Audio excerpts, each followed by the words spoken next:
Good morning, Wildcats. Now, maybe you're not a Wildcat like one of my students, but to all the children who are tuning in, welcome and happy Monday. I hope all of you will enjoy today's book that I have for you. It's a very special book. It's one of my favorites because it's got such a great message. So I hope we can start this week, right by reading a special book. You ready? It's called The Dot. It's just that. It's a dot. So we're going to learn what this dot will do for us. And it turns out a dot can do a lot.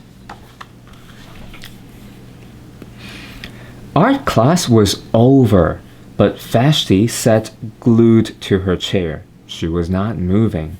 Her paper was empty.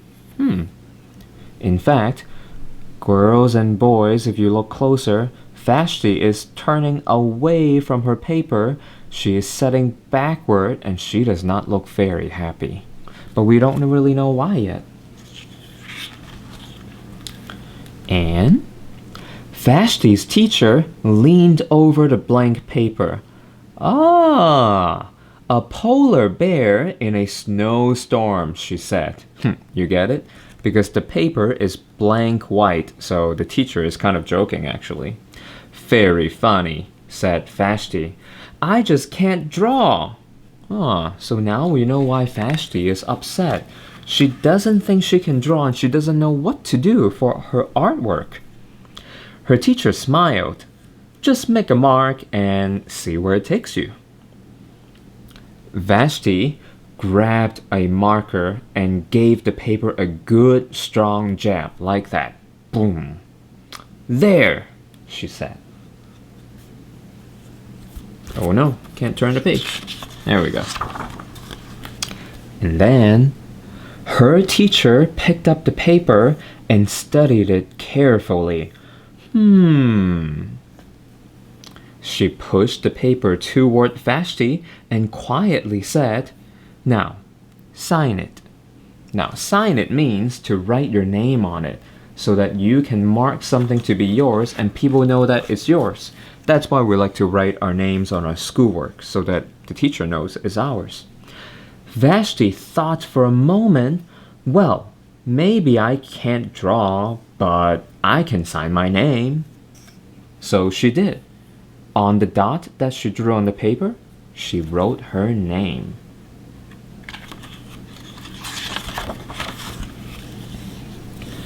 The next week, when Vashti walked into art class, she was surprised to see what was hanging above her teacher's desk. It was the little dot she had drawn. Her dot, not anyone's dot, but her dot, all framed in swirly gold. Just like that. Apparently, the art teacher really liked her dot.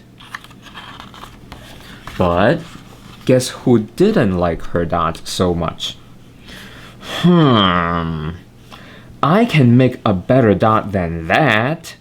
So, even though Vashti was the one who drew that dot, now that she is looking at it for the second time, she thinks she can do a better job than that. So she opened her never-before-used set of watercolors and set to work. Now, her watercolor was never used because, remember, Vashti didn't think she can draw, so she never even tried it.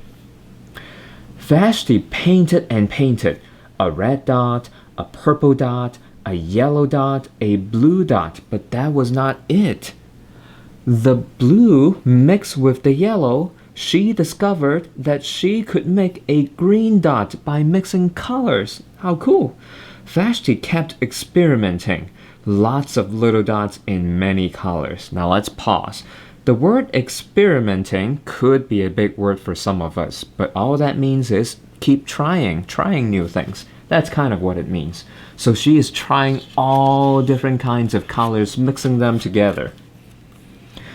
If I can make little dots, I can make big dots too. Vashti splashed her colors with a bigger brush on bigger paper to make bigger dots. And this is so cool. Girls and boys, I want you to pay attention. Vashti even made a dot by not painting a dot. You see what she's doing here? She is painting all around the edges of the big piece of paper, but not the middle. And by not painting a dot, she is creating a dot right in the middle. How brilliant! Now she is having fun. And this is the incredible outcome. So there was an art show, and Vashti's painting, all her dots are being displayed. At the school art show a few weeks later, Vashti's many dots made quite a splash. Remember, she did not used to. She didn't like drawing before, but now she's quite an artist.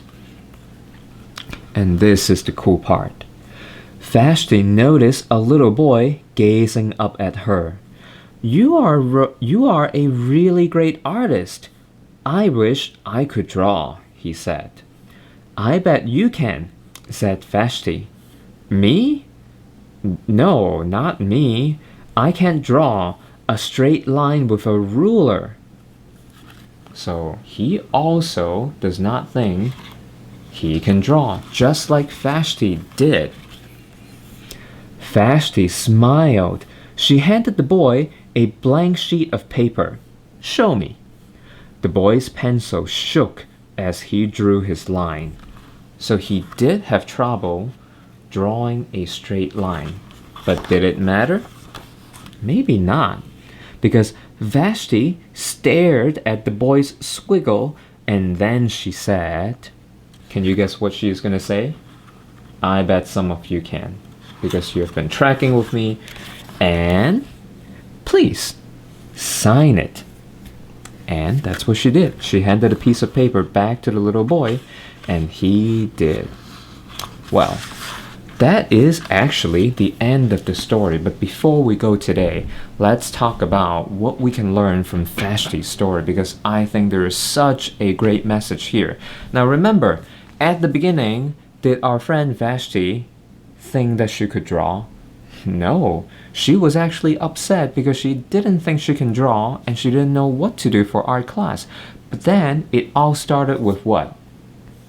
The dot is just one dot, and at the end of the story she discovered not only could she draw, not only is she creative, but she actually likes drawing a lot. But would she have ever found out if she never tried? No.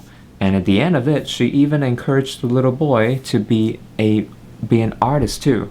So I know that sometimes at school our teachers might ask us to do something that we don't really want to do. We've never tried before.